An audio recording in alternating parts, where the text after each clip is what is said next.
Welcome to Mosh's Killadi kitchen. Soya சங்க்ஸை வச்சு இந்த மாதிரி ஒரு ஸ்டைலில் கிரேவி செஞ்சு பாருங்கள். இனி சிக்கன் மட்டனே வேணான்னு சொல்லுற அளவுக்கு ரொம்ப டேஸ்ட்டாக இருக்குங்க. இது சப்பாத்தி, ரொட்டி, நான் இது எல்லாத்தோடவும் சாப்பிட்றதுக்கு வேறு லெவலில் இருக்கும். சிக்கன் மட்டன் சாப்பிட முடியாத நேரத்தில் கூட இந்த கிரேவி நீங்கள் செஞ்சு சாப்பிட்லாங்க. அவ்வளோ சூப்பராக இருக்கும். இதை பண்ணுறதுக்கு நான் 2 கப் அளவுக்கு சோயா சங்க்ஸ் எடுத்திருக்கேங்க. நான் எடுத்திருக்க கப்போட அளவு பார்த்திங்கன்னா 250 ml அளவு இருக்கும். இப்போ அதே கப்பாலேயே நம்ம 3 கப் அளவுக்கு நல்லா சூடான தண்ணி சேர்த்துக்கலாங்க. நல்லா சூடாக இருக்கக்கூடிய தண்ணி சேர்த்திங்கன்னா தான் சோயா சங்க்ஸ் வந்து நல்லா ஊறி வரும். இப்போ நான் 3 கப் அளவுக்கு தண்ணி சேர்த்துருக்கேன். இப்போ ஒரு ஸ்பூன் வச்சு இந்த தண்ணியில் இந்த சோயா சங்க்ஸை நல்லா அழுத்தி விட்டுருங்க. அழுத்தி விட்டதுக்கப்புறம் ஒரு அரை மணி நேரம் இதை அப்படியே நல்லா ஊற விட்டுருங்க. அரை மணி நேரம் கழித்து நம்ம பார்க்கலாம்.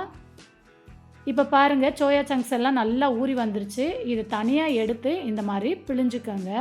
பிழிஞ்சிட்டு இதை ஒரு பிளேட்டுக்கு மாற்றி எடுத்து வச்சுக்கலாம். இப்போ எல்லா சோயா சங்க்ஸையும் நான் நல்லா பிழிஞ்சு எடுத்துட்டேங்க. கொஞ்சம் கூட தண்ணி இல்லாத மாதிரி நல்லா ஒட்டை பிழிஞ்சு எடுத்துக்கோங்க. இப்போ எல்லா சோயா சங்க்ஸையும் நான் பிழிஞ்சு எடுத்து வச்சுட்டேன், இருக்கட்டும். அடுத்து ஒரு பவுலில் அரை கப் அளவுக்கு புளிப்பில்லாத நல்லா கெட்டியான தயிர் சேர்த்துக்கோங்க. கூடவே காரத்துக்கு 3/4 டீஸ்பூன் போல் தனி மிளகாய் தூள், 1/4 டீஸ்பூன் போல் மஞ்சள் தூள், 1 டீஸ்பூன் அளவுக்கு மல்லித்தூள், அரை டீஸ்பூன் கரம் மசாலா, 1 டீஸ்பூன் அளவுக்கு உப்பு, இது கூடவே 1 டீஸ்பூன் அளவுக்கு இஞ்சி பூண்டு பேஸ்ட்டு சேர்த்து இது எல்லாத்தையும் நல்லா மிக்ஸ் பண்ணி விட்டுக்கோங்க. நல்ல ஒரு க்ரீமியான பதத்துக்கு மிக்ஸ் பண்ணி எடுத்துக்கோங்க. இப்போ மிக்ஸ் பண்ணதில் நம்ம பிழிஞ்சு வச்சுருக்க சோயா சங்க்ஸை இதில் சேர்த்துடலாம். சேர்த்துட்டு மசாலாவோட இதை நல்லா கலந்து விட்டுக்கலாம். இது எல்லாத்தையும் நல்லா ஒன்று போல் கலந்து விடுங்க. எல்லா சோயா சங்க்ஸ்லேயும் மசாலா நல்லா ஒட்டி பிடிக்கணும். அப்போ தான் இதோட டேஸ்ட்டு ரொம்ப சூப்பராக இருக்குங்க. இது எல்லாத்தையும் ஒன்று போல் நல்லா கலந்து விட்டாச்சு. இது ஒரு அரை மணி நேரம் அப்படியே ஊறட்டும். அதுக்குள்ளே நம்ம மசாலா ரெடி பண்ணிக்கலாம். அதுக்கு அடுப்பில் ஒரு கடாய் வச்சுட்டு இதில் 3 டீஸ்பூன் போல் எண்ணெய் சேர்த்துக்கோங்க. எண்ணெய் நல்லா சூடானதுக்கப்புறம் 1 டீஸ்பூன் அளவுக்கு குருமிளகு, 1 டீஸ்பூன் அளவுக்கு சீரகம், 1 டீஸ்பூன் அளவுக்கு மல்லி விதை, கலருக்காக 3 காஷ்மீரி மிளகாய் சேர்த்து இந்த எண்ணெயிலேயே நல்லா பொரிய விட்டுக்கோங்க. இந்த அளவுக்கு நல்லா பொரிஞ்சு வரணும். நல்லா பொரிஞ்சு வந்ததுக்கப்புறம் 2 பெரிய சைஸ் வெங்காயத்தை நீல வாக்கில் கட் பண்ணி சேர்த்து கண்ணாடி பதத்துக்கு நல்லா வதக்கி விட்டுக்கோங்க. இந்தளவுக்கு நல்லா வதங்கி வந்ததுக்கப்புறம் இதில் 2 கொத்தளவுக்கு கறிவேப்பிலை சேர்த்துக்கலாம்.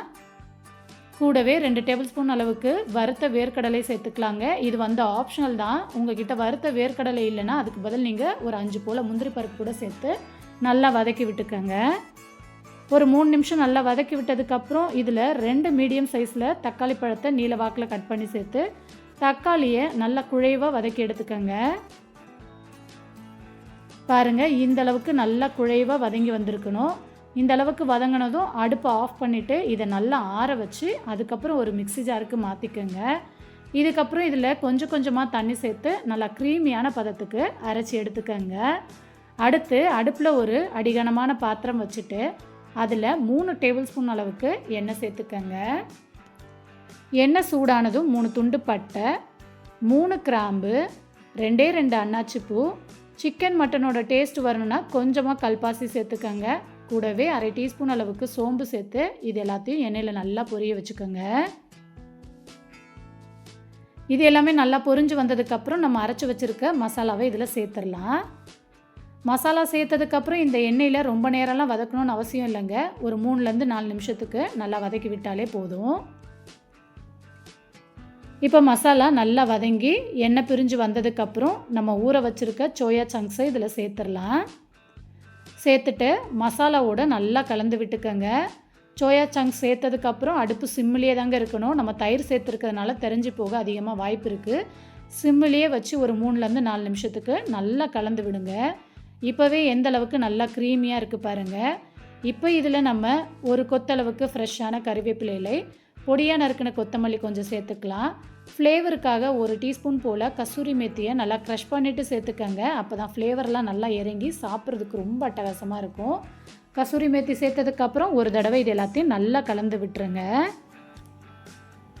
நல்லா கலந்து விட்டதுக்கப்புறம் கிரேவிக்கு தேவையான அளவு நம்ம தண்ணி சேர்த்துக்கலாம். இதில் 1.5 கப்பு போல் தண்ணி சேர்த்துக்கங்க. நான் மிக்ஸி ஜார் அலசிட்டு அந்த தண்ணியவே சேர்த்துருக்கேன்.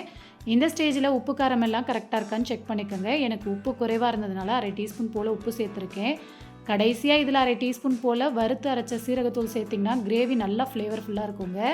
சீரகத்தூள் சேர்த்து ஒரு தடவை நல்லா கலந்து விட்டுட்டு மூடி போட்டு அடுப்பை சிம்மிலேயே வச்சு ஒரு 15 நிமிஷம் குக் பண்ணிக்கோங்க. 15 நிமிஷம் கழித்து ஓப்பன் பண்ணி பார்த்தீங்கன்னா எண்ணெய் பிரிஞ்சு நல்லா சூப்பராக வந்திருக்குங்க.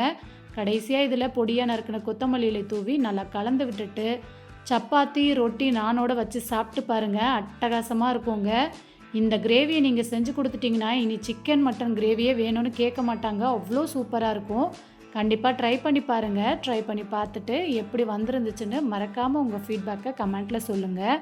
இந்த ரெசிபி பிடிச்சிருந்தால் லைக் பண்ணுங்கள், உங்கள் ஃப்ரெண்ட்ஸ் அண்ட் ஃபேமிலிக்கும் ஷேர் பண்ணி விடுங்க ஃப்ரெண்ட்ஸ்.